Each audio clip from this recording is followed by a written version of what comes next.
Hola a todos, les habla el profesor Ángel Fernández.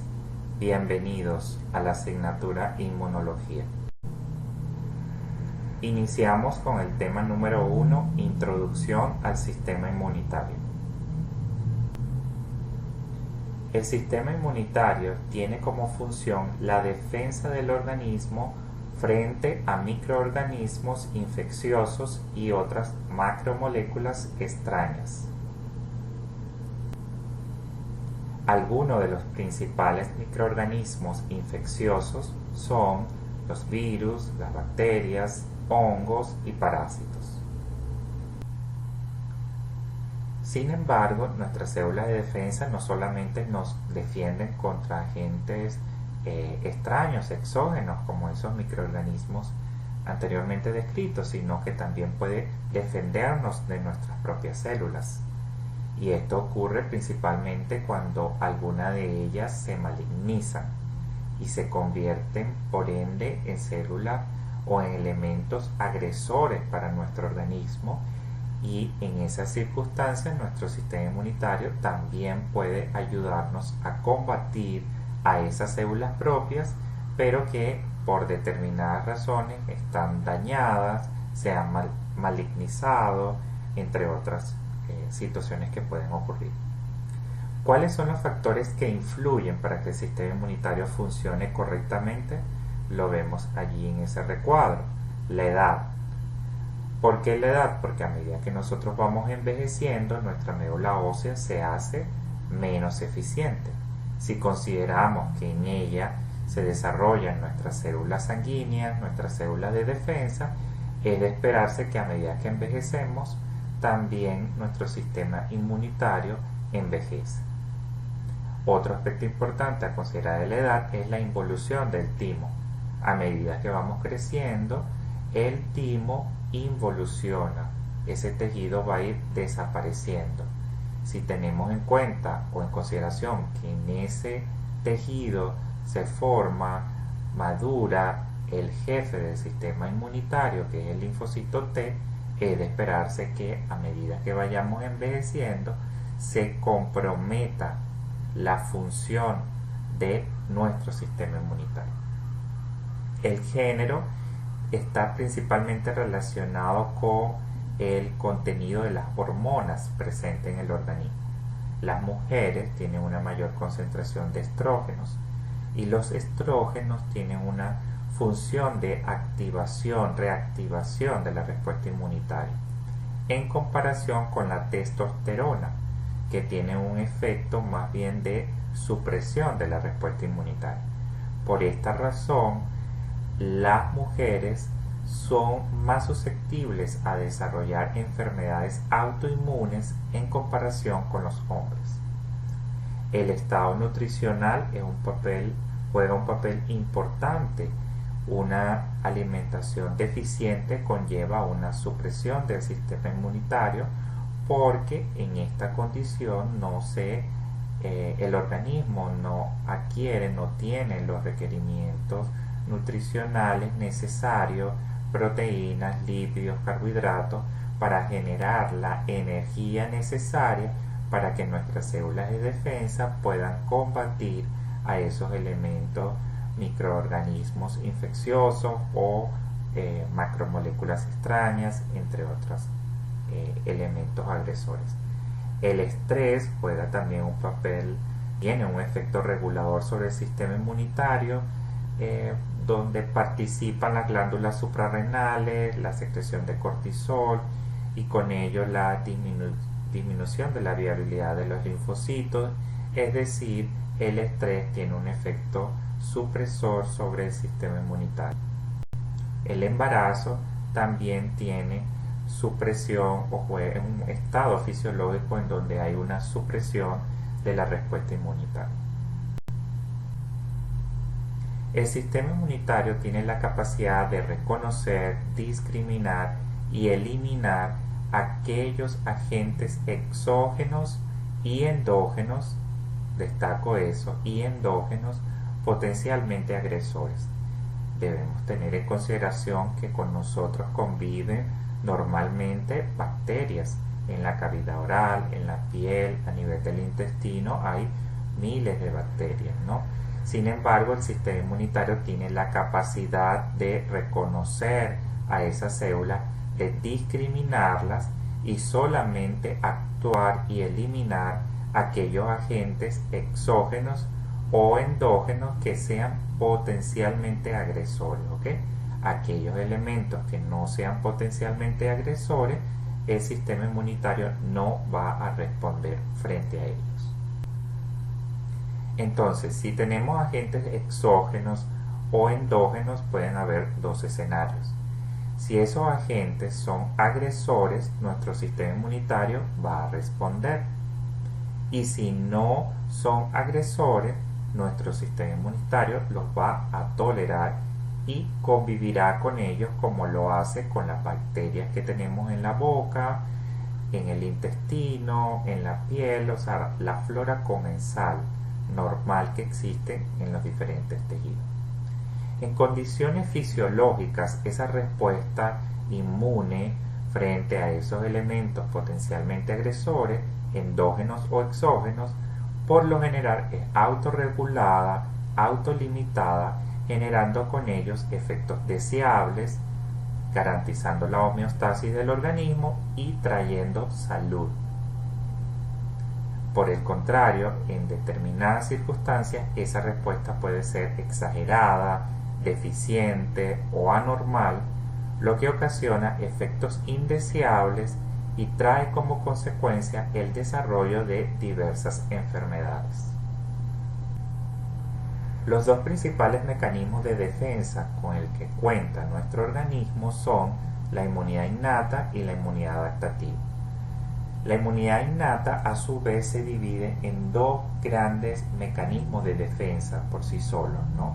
Las barreras naturales que constituyen la primera línea de defensa y la segunda línea de defensa estaría representada por la respuesta inmune innata propiamente dicha. El otro mecanismo de defensa que tiene nuestro organismo es la inmunidad adaptativa. Esta constituye una tercera línea de defensa y está caracterizada por una respuesta inmune muy particular que tiende a diferenciarse en varias características con la respuesta inmune innata. La caracterización, la descripción de todos estos tipos de respuestas van a ser desarrollados en el transcurso de la asignatura. Esas flechas rojas que ven abajo están allí colocadas intencionalmente, porque en condiciones normales es así como actúa. Una primera línea de defensa que se activa inicialmente, que son las barreras naturales. Si ese mecanismo de defensa no es suficiente para contener ese microorganismo o ese elemento potencialmente agresor, se activa una segunda línea de defensa mediada por las células, proteínas que participan en la inmunidad innata, y si ella no es capaz de contener ese elemento potencialmente agresor, entonces se le da la señal, la batuta, se le entrega la batuta a una tercera línea de defensa que está mediada por las células que participan en la inmunidad adaptativa. En la siguiente diapositiva podemos ver algunas de las características que permiten diferenciar la inmunidad innata de la inmunidad adaptativa. Vemos que en la inmunidad innata, como primera línea de defensa, tenemos las barreras epiteliales, que son las que ayudan de alguna manera a proteger los tejidos contra el medio externo. Entre los elementos celulares que participan allí en la inmunidad innata los vemos los fagocitos, células dendríticas, las proteínas del complemento, que en próximas clases sabremos bien en qué consiste ese mecanismo de defensa, los linfocitos NK. Por su parte, en la inmunidad adaptativa, las células o los protagonistas acá son los linfocitos T, los linfocitos B, y fíjense que aparecen allí los anticuerpos. Entonces, el componente celular es una forma de diferenciar la inmunidad innata en la adaptativa, o sea, no participan las mismas células. Cada tipo de inmunidad tiene una célula y unos elementos que lo caracterizan. Otra característica importante que permite diferenciar, mejor dicho, a esos dos tipos de inmunidad es el tiempo en el cual se desarrollan. Fíjense, la inmunidad innata se inicia o comienza a trabajar horas, ¿verdad? Minutos después del ingreso de un patógeno o un elemento potencialmente agresor a un tejido. Por el contrario, la inmunidad adaptativa requiere de días para poder activarse y generar una respuesta efectora. Entonces, importante fijar estas características, ¿ok? Porque son las que me van a permitir comprender el resto del contenido a desarrollar en la asignatura. Componente celular de cada uno de los dos tipos de inmunidad y, muy importante, el tema del tiempo. La inmunidad innata es un tipo de inmunidad inespecífica, como les comenté anteriormente, se activa en pocos minutos tras el ingreso de un elemento potencialmente agresor, y en ella hay o participan los fagocitos, que son células que van a estar monitoreando nuestros tejidos, nuestro torrente sanguíneo, y frente a la presencia de un elemento potencialmente agresor, inmediatamente proceden a fagocitarlos, ¿no? A englobarlos, ¿okay? Y a ingresarlos a el interior de la célula. Parte de eso es lo que se describe en la imagen, donde vemos que la bacteria desencadena la liberación de citocinas y quimiosinas. Esas son unas proteínas que permiten a las células de defensa comunicarse entre sí, ¿ok? Entonces, las bacterias presentes en un determinado tejido hacen que los macrófagos, que son los monocitos, que se les llama macrófagos cuando están alojados en un tejido, empiecen a liberar citocinas y con ello generar la atracción de otras células de defensa, como por ejemplo el neutrófilo, para favorecer con ellos la fagocitosis y destrucción de ese elemento potencialmente agresor, que en la gráfica es una bacteria. Una vez esos elementos han sido fagocitados, ¿verdad?, en donde se forman, recordemos de fisiología, se forman esos pseudópodos. Acá en la célula lo podemos ver, esos pseudópodos englobando a ese elemento potencialmente agresor, ¿ok? Una vez que ingresa, entonces comienza la formación del fagolisosoma, en donde se liberan enzimas líticas, enzimas que actúan como especie de tijera, que facilitan la fragmentación, destrucción de ese elemento para posteriormente ser liberados fuera de la célula. Esto es la función natural del sistema inmunitario innato, ¿ok? Básicamente es de monitoreo, y tras la detección de algún elemento potencialmente agresor, inmediatamente a través de las células que participan en él, proceder a la fagocitosis de esos elementos y con ello su destrucción. Por el contrario, la inmunidad adaptativa es un poco más sofisticada, por así decirlo.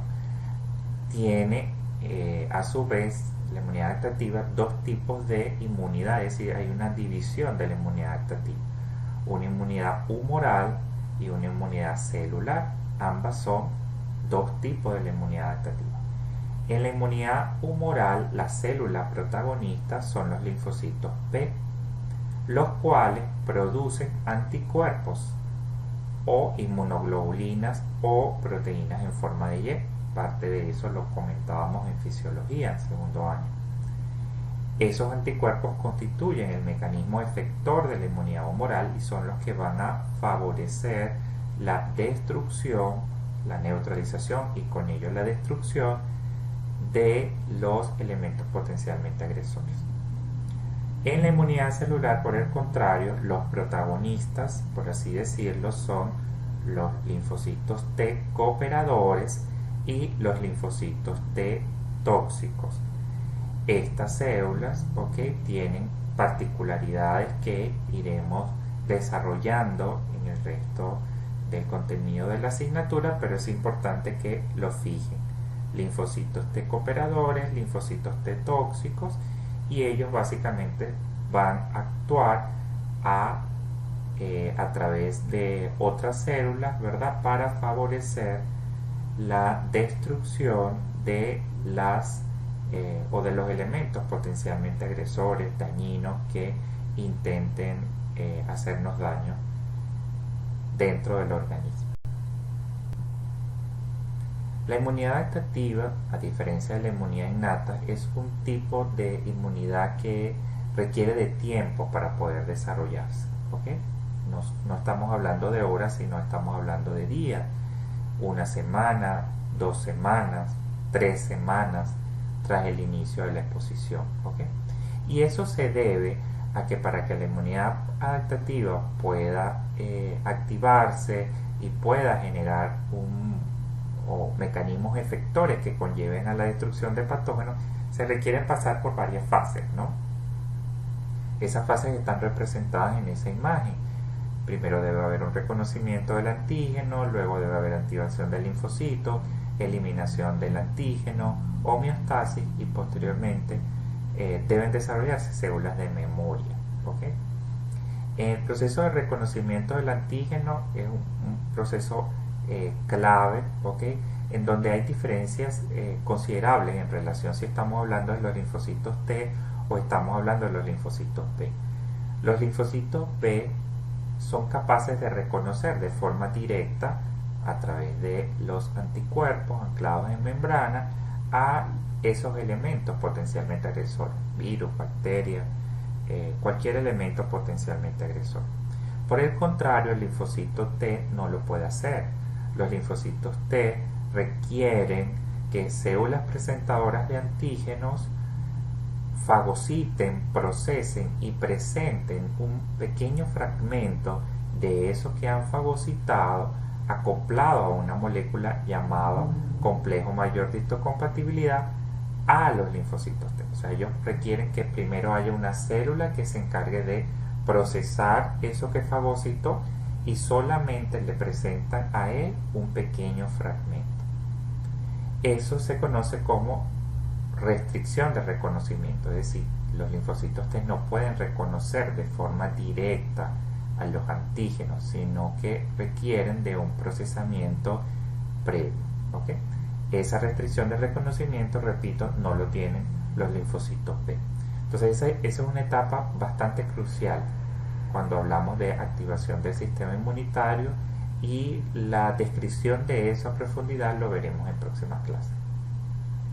Inmediatamente tras el reconocimiento viene la expansión clonal, es decir, las células comienzan a multiplicarse, a producir muchas clonas, muchas copias, de verdad es como aumentar el número de soldados que van a ir a la guerra a combatir algún elemento dañino, ¿no? Entonces, expansión clonal es eso, es producir muchas copias. La célula comienza a multiplicarse para producir muchas copias, de manera de prepararse para combatir ese elemento que ha ingresado al organismo.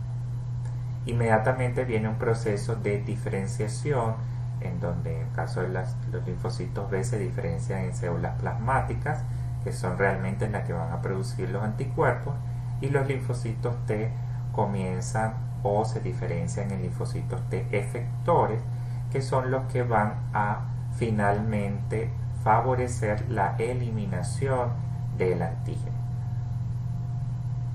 Una vez que el antígeno ha sido eliminado del organismo, entonces debe venir un proceso de contención. Eso quiere decir que gran parte de esos linfocitos que se multiplicaron, ¿verdad? Y todas esas copias que se generaron durante la expansión clonal, gran parte de esos linfocitos van a ser destruidos, van a morir por apoptosis. Pero otros van a permanecer en torrente sanguíneo y son los que constituyen las células de memoria. Son células supervivientes que van a permanecer allí por meses, incluso años, en torrente sanguíneo.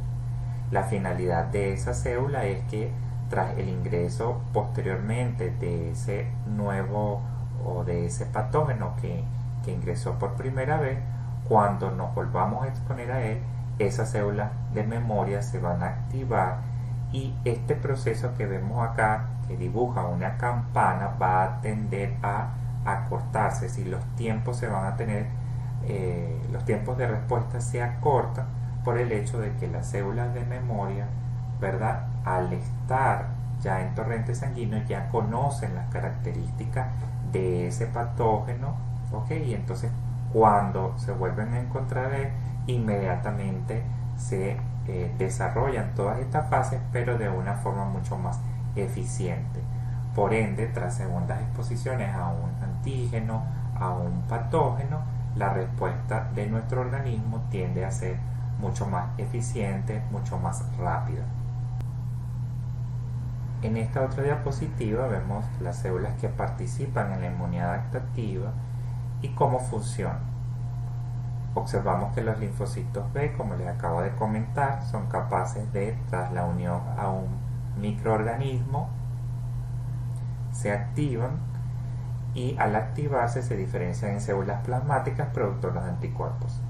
Estos anticuerpos o proteínas en forma de Y a su vez cumplirán otras funciones efectoras, como por ejemplo la de neutralización, del microorganismo, inducirán o facilitarán el proceso de fagocitosis o de activación del complemento, que es un mecanismo de defensa de nuestro sistema inmune y que describiremos o el cual describiremos en las próximas clases. El linfocito T cooperador, recordemos, es un tipo de linfocito que tiene restricción de reconocimiento, requiere que las células presentadoras de antígeno, conocidas como CPA, fagociten, procesen y presenten pequeños fragmentos de este acoplados a la molécula del complejo mayor de histocompatibilidad a los linfocitos T. ¿Sí? La CPA tiene que fagocitar, procesar, que básicamente consiste en fragmentar ese elemento y solamente presentar un pequeño de este fragmento al linfocito T. Este inmediatamente tras ese reconocimiento va a empezar a elaborar citocinas, que son unas proteínas que permiten a las células de defensa comunicarse entre sí.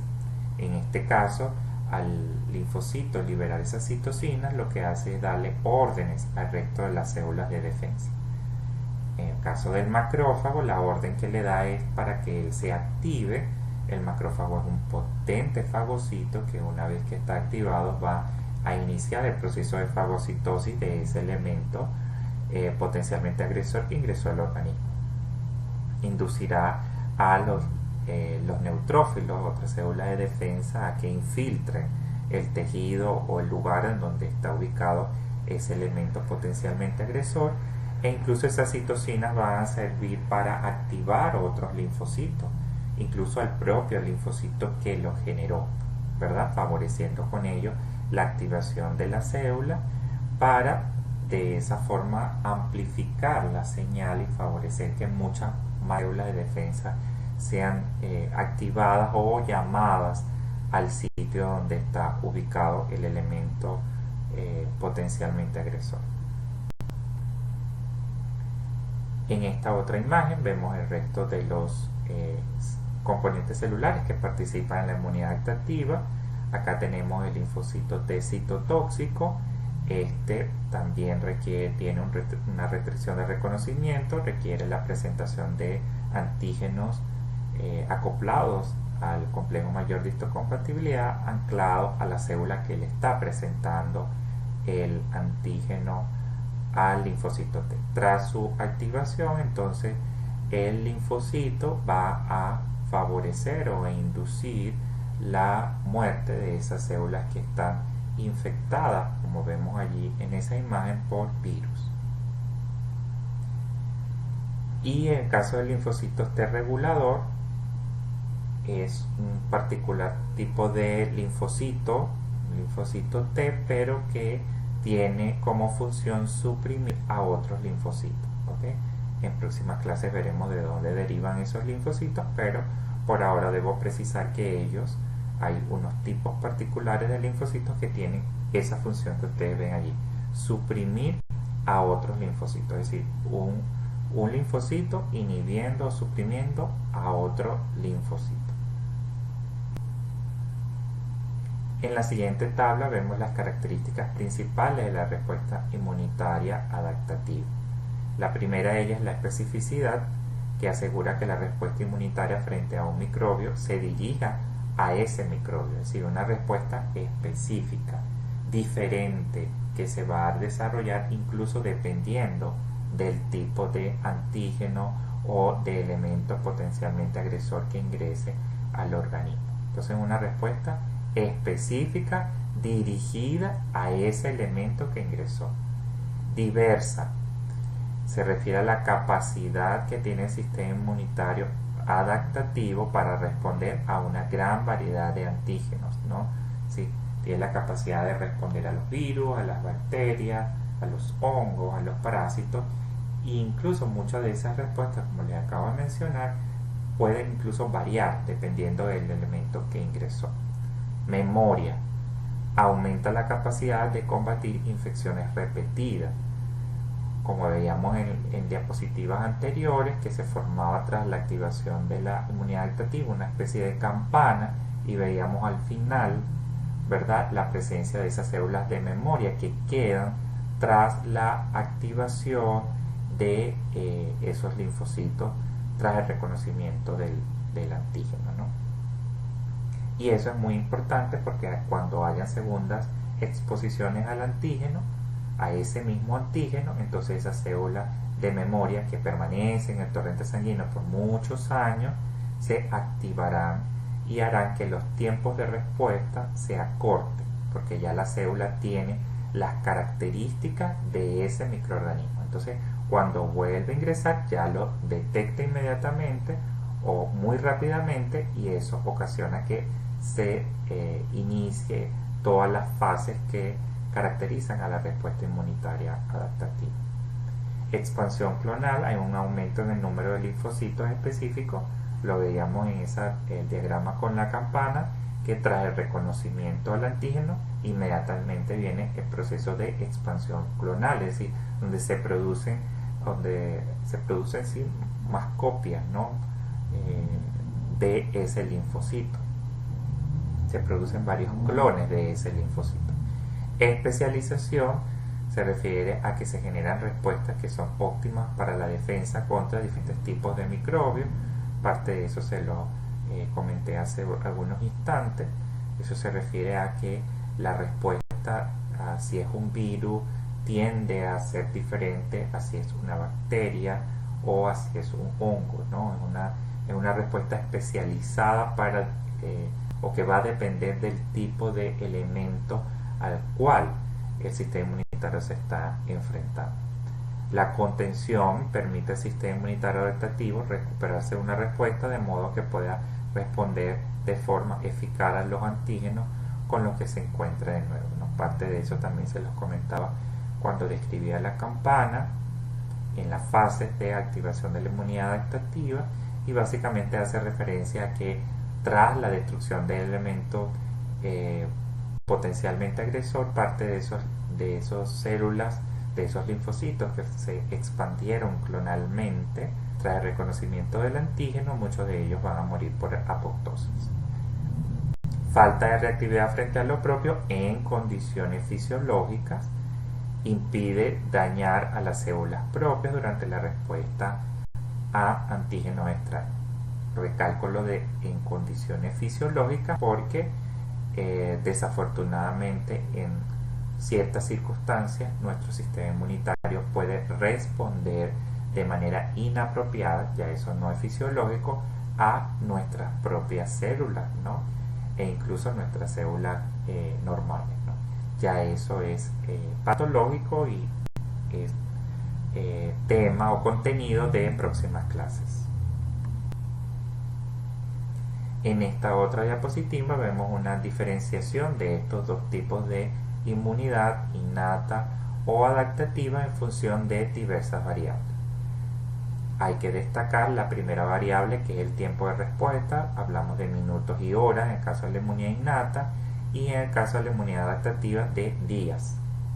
Y otro elemento a destacar que permite rápidamente diferenciar a esos dos tipos de inmunidad es los tipos de células que participan. Fíjense, fagocitos en el caso de la inmunidad innata, monocitos, macrófagos, neutrófilos, células asesinas naturales, y en el caso de la inmunidad adaptativa, linfocitos T, B o células presentadoras de antígenos. Otro elemento importante a diferenciar es la presencia o no de memoria entre la inmunidad innata y la inmunidad adaptativa. Fíjense que en la inmunidad adaptativa hay una memoria persistente debido a la presencia de esos linfocitos que quedan al final de la campana, que permanecen en torrente sanguíneo por muchísimos años y hacen que tras segundas exposiciones las respuestas sean muchísimo más eficientes. En esta otra imagen vemos un gráfico en donde podemos observar tres escenarios. La primera de ellas es la que está en amarillo. Vemos el comportamiento normal en un individuo normal tras la exposición a un microorganismo. Vemos que cuando el microorganismo ingresa a nuestro cuerpo, comienza a multiplicarse, aumenta el número de estos. Vamos a suponer que sea una bacteria. Tras su multiplicación o replicación se producen muchas copias de este microorganismo. Inmediatamente recordemos que se activa la inmunidad innata, seguidamente se activa la inmunidad adaptativa. Siempre va a ser en ese orden, primero la innata y luego la adaptativa, que forma esa campana muy característica, y tras su activación se producen células efectoras que controlan a ese microorganismo, la multiplicación o diseminación en el organismo de ese patógeno, ¿verdad? Ocasionando que posteriormente la curva decaiga en condiciones fisiológicas o en condiciones normales, en un individuo normal. Pero si comparamos eso con la curva verde, observamos un paciente que tiene, o una persona que no tiene inmunidad adaptativa.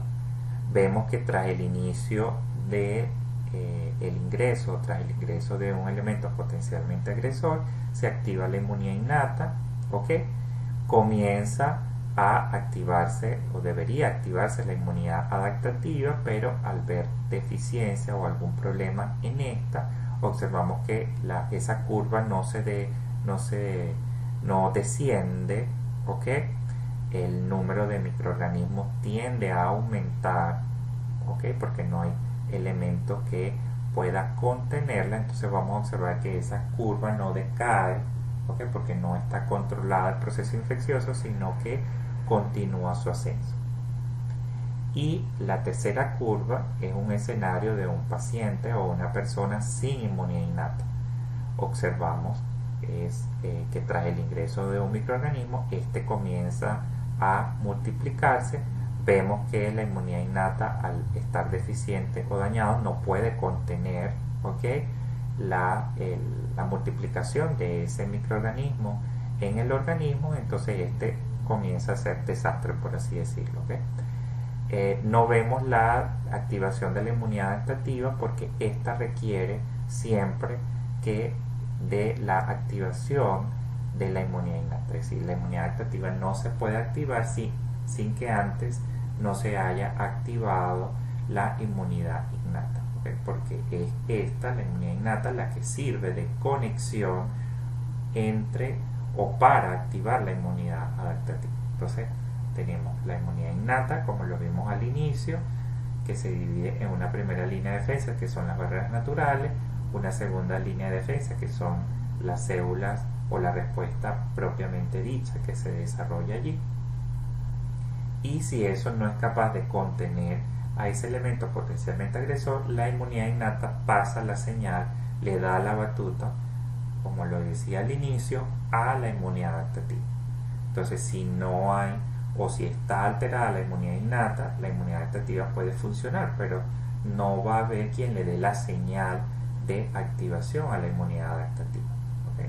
Entonces, de esos tres escenarios, obviamente, el más grave de todos es aquellas personas que tengan algún tipo de alteración de la inmunidad innata o algún tipo de deficiencia de la inmunidad innata que pueden conllevar a el desarrollo de infecciones que se propagan en el organismo por mucho tiempo y sin ningún control por parte del sistema inmunitario.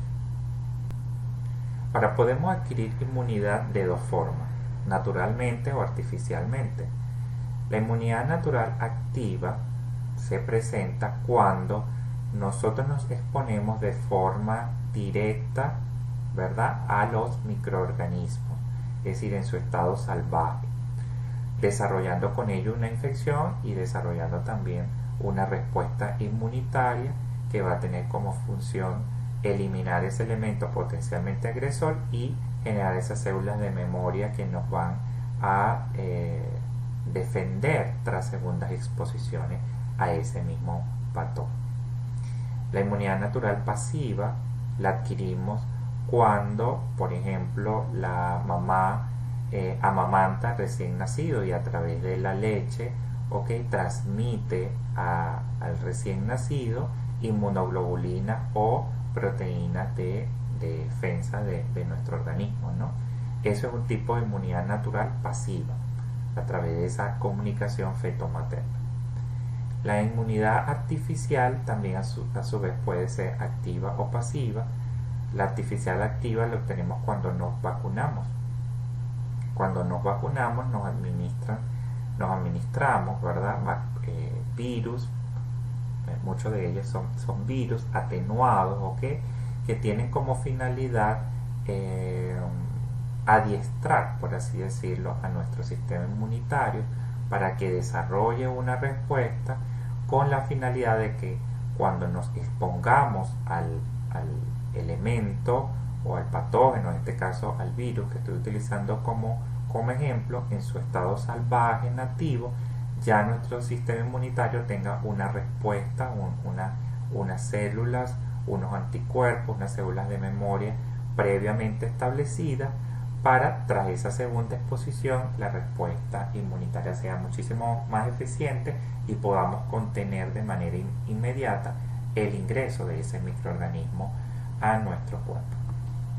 Y la inmunidad artificial pasiva, un ejemplo de ello podría ser la vacuna Rogan, que lo comentamos en fisiología. Este es un tipo de anticuerpos que tiene como finalidad pegarse a los antígenos C en la superficie de los glóbulos rojos y con ello evitar la incompatibilidad fetomaterna tipo RH.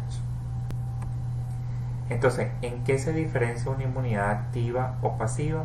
Básicamente en la generación de memoria. En la inmunidad activa, bien sea por la administración de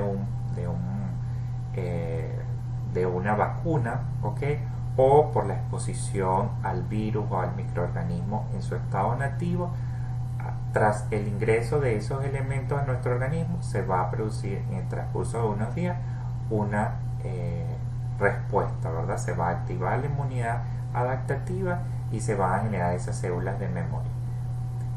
La finalidad de eso es que tras segundas exposiciones, repito, la respuesta sea mucho más eficiente y mucho más rápida. A diferencia de lo que ocurre en la inmunidad pasiva. En la inmunidad pasiva nosotros no administramos, no se está administrando el elemento que va a activar el sistema inmunitario, sino lo que se está administrando son ya las proteínas formadas, es decir, los anticuerpos. Administramos anticuerpos, En ese caso no estamos desarrollando una inmunidad de memoria, no va a haber allí memoria porque no estamos administrando el microorganismo, sino ya la respuesta, que sería esa producción de anticuerpos. Este caso particular se utilizó incluso en el transcurso de la pandemia al inicio como una opción terapéutica que consistía en la administración de sueros de individuos que ya habían sido infectados para ser utilizados en individuos que recientemente habían sido infectados, ¿no? Y esto con la finalidad de pasarle a ese individuo esos anticuerpos y con ello potenciar su sistema inmune para contrarrestar de una manera más eficiente al virus, ¿no? En este caso el SARS-CoV-2. Ok, el siguiente aspecto a desarrollar o punto a desarrollar en este primer tema es lo relacionado a la organización anatómica y funcional del sistema inmune. Es importante destacar cuáles son las células que participan en los dos tipos de inmunidad, la inmunidad innata y la inmunidad adaptativa. Se los comentaba al inicio, en la inmunidad innata tenemos a los fagocitos, macrófagos, células dendríticas, neutrófilos y otras células como basófilos, eosinófilos, mastocitos y linfocitos NK, ¿no? Esas son las células protagonistas de la inmunidad innata. Y de la adaptativa, los dos protagonistas son el linfocitos T y B. Ahora, el sistema inmunitario utiliza un conjunto de células que son estas y que colonizan órganos y tejidos anatómicamente definidos, algo que se conoce en el contexto de la inmunología como órganos linfoides. El tejido linfoide en el organismo puede dividirse en dos tipos principalmente. El tejido linfoide primario, o también conocido como tejido linfoide central, hay dos principales, la médula ósea y el timo. Y en relación al tejido linfoide secundario, o también conocido como periférico, hay principalmente tres tipos: ganglio, vaso y el tejido linfoide asociado a mucosa, ¿no? Entonces, importante fijar: tejido linfoide primario, médula ósea, timo; tejido linfoide secundario, ganglio, vaso, tejido linfoide asociado a mucosas.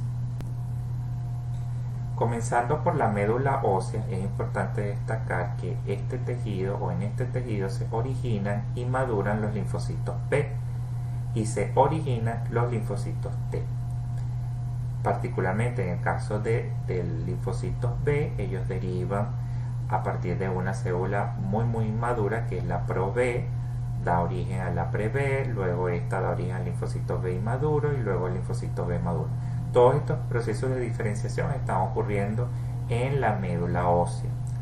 Una vez que el linfocito esté maduro, sale a la periferia y tras la activación o luego de ponerse en contacto con esos elementos potencialmente agresores, entonces se van a diferenciar en células plasmáticas o plasmocitos, que son los que van a ser los productores o los que van a elaborar los anticuerpos.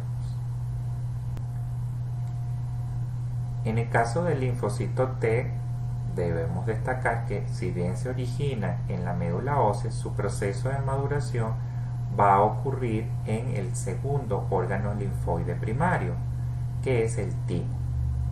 En el timo, ese linfocito, en formación va a desarrollarse a partir de un pre-T, Ese pre-T se va a diferenciar en un timocito y una vez que esa célula esté madura, se va a diferenciar en los diferentes tipos de linfocitos T que están presentes en torrente sanguíneo en condiciones normales, CD4, CD8 o linfocitos NK.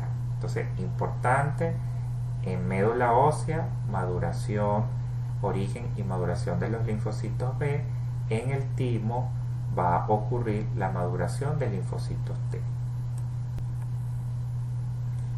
Entonces, los órganos linfoides primarios son realmente sitios de producción de linfocitos, como lo acabamos de ver, ¿no? Una vez que estos linfocitos ya estén formados, entonces ellos van a pasar a los órganos linfoides secundarios, que constituyen los sitios de activación de los linfocitos. Esos órganos o tejidos son los ganglios linfáticos, el vaso o aquellos tejidos asociados a mucosas, como por ejemplo la placa de Peyre, ¿no? Que se caracteriza por un acúmulo de linfocitos a nivel del epitelio intestinal. En los ganglios linfáticos, los linfocitos van a reconocer agentes extraños que son transportados en la linfa. Recordemos por allá de histología que los ganglios linfáticos, ellos básicamente sirven como una especie de filtros que drenan la linfa. Ellos van a estar allí drenando la linfa para evitar que elementos potencialmente agresores, sustancias extrañas, vuelvan a retornar al torrente sanguíneo, ¿no? Recordemos un poco, hacemos un repaso de eso. La linfa se produce tras la extravasación de plasma a nivel de los tejidos, ese exceso de líquido que sale fuera de los tejidos, de los vasos sanguíneos, eso es recogido por esos capilares linfáticos, ese contenido pasa por los ganglios linfáticos, eso allí se drena, se filtran las sustancias dañinas, las sustancias que no pueden estar allí, y el resto del contenido posteriormente retorna al torrente sanguíneo. Estos ganglios o estas alcabalas, por así decirlo, ¿no? Se encuentran distribuidas por todo nuestro organismo, como vemos en la diapositiva al lado derecho. Entonces ellos, en el contexto del sistema inmune, lo que van a servir es de eliminar aquellas sustancias extrañas, pero que son transportadas a través de la linfa. Importante fijar, en los ganglios linfáticos están los linfocitos que reconocen agentes extraños transportados en la linfa. En el vaso órgano me refiero, están ubicados los linfocitos que reconocen agentes extraños transportados o que están presentes en la sangre. Vemos la diferencia. En los ganglios linfáticos, agentes extraños presentes en la linfa. Vaso se encarga de reconocer agentes extraños presentes en sangre. Histológicamente está constituido por una pulpa blanca, y una pulpa roja, o una porción de ese órgano tiene una función inmune y una porción de ese órgano desde el punto de vista histológico tiene una función hematológica. Esta última básicamente lo que tiene como finalidad es eliminar del torrente sanguíneo glóbulos rojos envejecidos, glóbulos rojos que tengan algún tipo de granulación citoplasmática anómala. Bueno, el vaso tiene en parte la función de corregir todas esas cosas. Pero acá lo que es importante destacar es la función inmune, ¿no? Que se desarrolla en esa pulpa blanca y que básicamente allí van a estar ubicados diferentes linfocitos que tienen como función eso, reconocer y eliminar sustancias extrañas que han sido o que están presentes en la sangre. Entonces volvemos a la diapositiva a recordar lo que habíamos descrito en diapositivas previas. Los órganos linfoides primarios, origen y maduración de la célula, médula ósea y timo. Órganos linfoides secundarios, ganglios linfáticos y vasos. Es importante destacar que en estos dos tipos de órganos linfoides secundarios existen dos diferentes compartimientos desde el punto de vista histológico. Esos compartimientos pueden ser T independientes o también conocidos folículos linfoides, es decir, son los espacios dentro del tejido en donde solamente vamos a observar los linfocitos T. Eso se le llama zona o compartimiento T independiente. Independiente porque no depende de la presencia del linfocito T. Y el otro compartimiento es el área o compartimiento T dependiente, o también conocida como área T. En ella o en esos espacios dentro del tejido donde se van a agrupar los linfocitos T. Entonces tenemos compartimientos T independientes, o también conocidos como folículos linfoides, y compartimientos T dependientes o áreas T.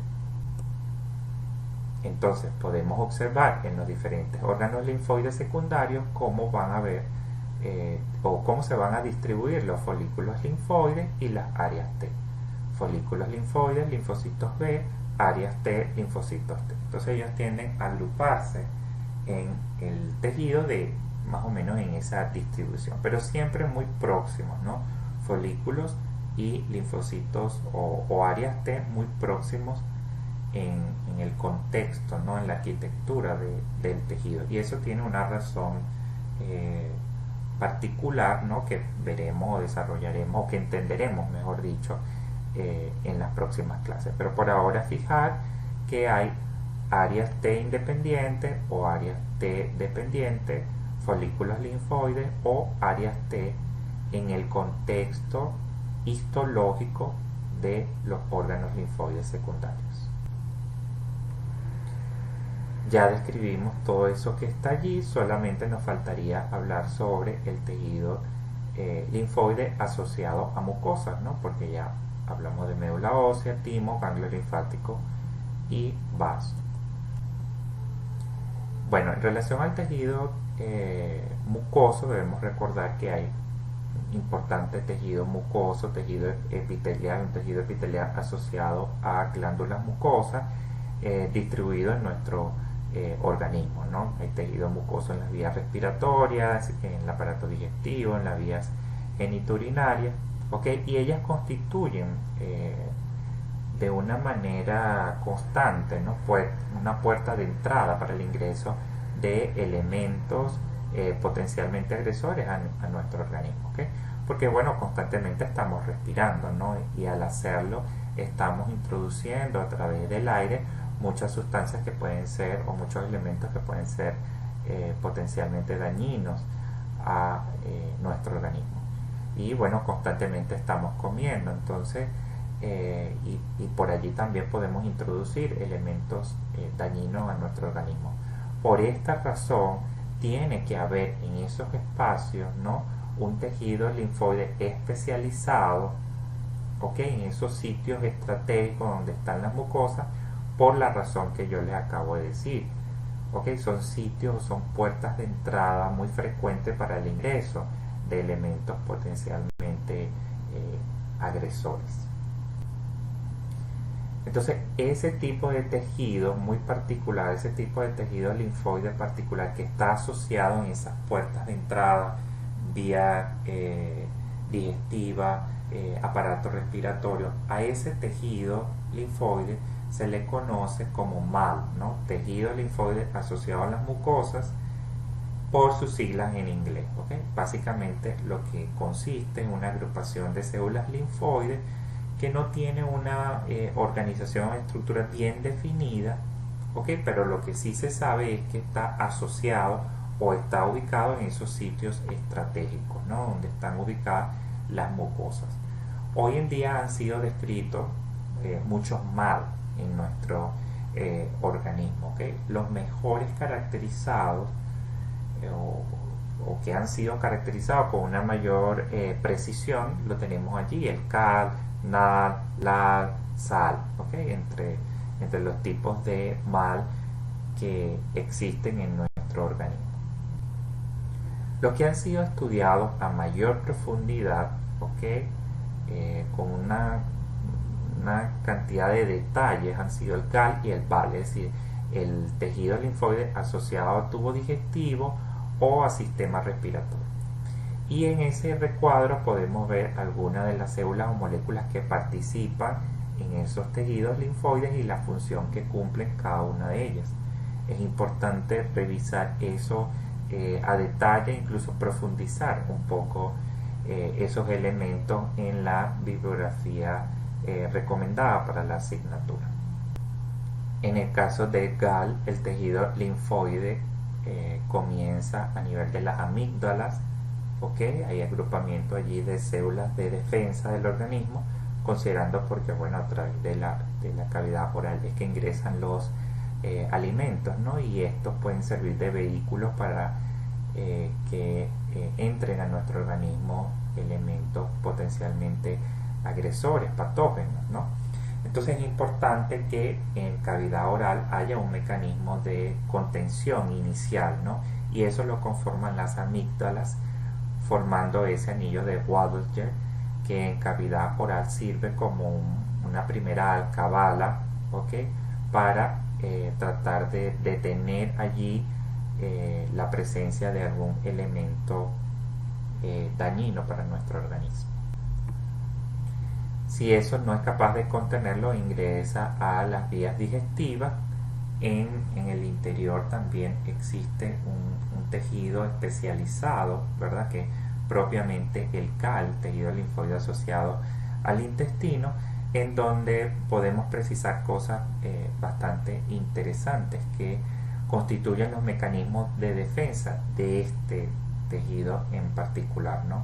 Observamos la presencia de células dendríticas, que lo vemos casi que en el centro de la diapositiva, que son esas células con esas prolongaciones que incluso se introducen a través de la célula y emiten proyecciones hacia la luz del intestino con la finalidad de poder captar elementos, ¿okay? Sustancias extrañas que estén en la luz, ¿okay?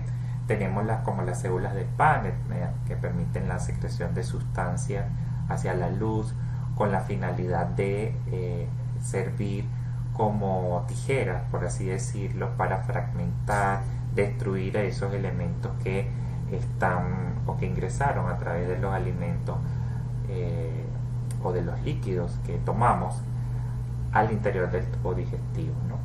Pero lo que más llama la atención allí es la placa de Peyer, ¿no? Que es esa agrupación inespecífica de linfocitos que están justo debajo de los enterocitos o las células del epitelio intestinal, ¿no?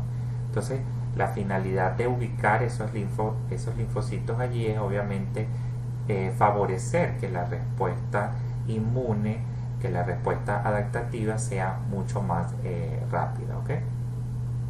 También vemos la presencia de la secreción de inmunoglobulina A, ¿ok? Localmente. Entonces, hay muchos elementos allí a destacar. También están las uniones estrechas y desmosomas que permiten unir una célula con otra para evitar que ingresen elementos al interior del tejido, ¿no? Entonces hay varios elementos que destacar allí. Es importante profundizar un poco en la literatura sobre cada uno de esos aspectos, pero en líneas generales lo que hay que destacar es que es un tejido especializado con unas características particulares y lo que busca es ubicarse en puntos estratégicos para contrarrestar el ingreso de cualquier elemento potencialmente agresor que en este caso esté ingresando a través de las vías digestivas. Acá vemos una de los elementos de ese sistema de defensa local. Se destacan las células M, que es un tipo de enterocito especializado que permite la captación de esos elementos agresores. Por ejemplo, ahí vemos una bacteria, entonces ellas la engloban, hacen un proceso de transitosis y la trasladan hacia el interior del tejido, ¿ok? Con la finalidad de que allí donde están ubicadas las células dendríticas, que son unas células de defensa del organismo que pertenecen a la inmunidad innata, inmediatamente lo fagociten, lo procesen y posteriormente lo presenten a los linfocitos T, recordando que estos tienen restricción de reconocimiento. Entonces, las células M es un constituyente importante del tejido linfoide asociado al intestino. En relación al tejido linfoide asociado a los bronquios, las vías respiratorias, conocidos como VAL, también hay elementos importantes a destacar allí. Vemos nuevamente la presencia de las células M, de esas células dendríticas que emiten esas prolongaciones a través de o entre las células, mejor dicho, la producción de moco, la producción de muchísimas sustancias como defensinas, entre otros, que son enzimas líticas, enzimas que actúan como una especie de tijera que ayudan a fragmentar esos elementos que están ingresando o que quieren o que ingresaron, mejor dicho, a través de las vías respiratorias superiores. Destaca también allí, que es algo característico del tejido linfoide asociado a mucosa, la acumulación de linfocitos.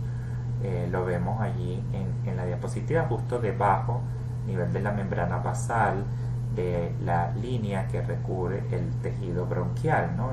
Esos acúmulos linfoides es el rasgo característico del mal del tejido linfoide asociado a mucosa, y básicamente lo que hace es que la respuesta o favorecer una respuesta local mucho más eficiente, mucho más rápida para contener, ¿verdad?, el ingreso o si ya ingresó, la replicación o la diseminación de ese elemento agresor.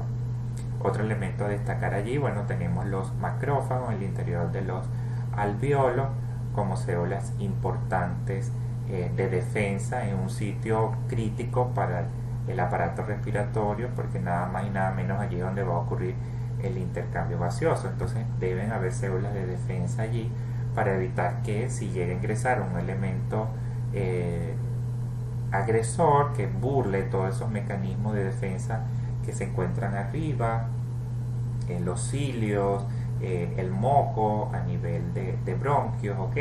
Si no, esos elementos no pueden contener e ingresan sustancias dañinas al interior de los alvéolos, entonces los macrófagos se encargan de contenerlos para finalmente eliminarlos y evitar que vaya a haber un daño del epitelio alveolar y con ello se vaya a comprometer el intercambio gaseoso. En resumen, los dos puntos desarrollados en este primer tema son lo que tiene que ver con la introducción al sistema inmunitario, lo cual es clave comprenderlo, ¿ok? Porque al hacerlo eso va a facilitar la comprensión de los diferentes temas que se van a desarrollar en la asignatura. Y el segundo punto es lo que tiene que ver con los órganos linfoides primarios y secundarios, también clave saber cuáles son, cuál es su función, porque es algo que constantemente estaremos tocando en el desarrollo del contenido teórico de la asignatura. Es importante que profundicen los aspectos mencionados en el desarrollo de la clase en la bibliografía recomendada y que en las actividades presenciales asistan a las aulas de clase a consultar las dudas relacionadas con estos aspectos o temas vistos en la asignatura.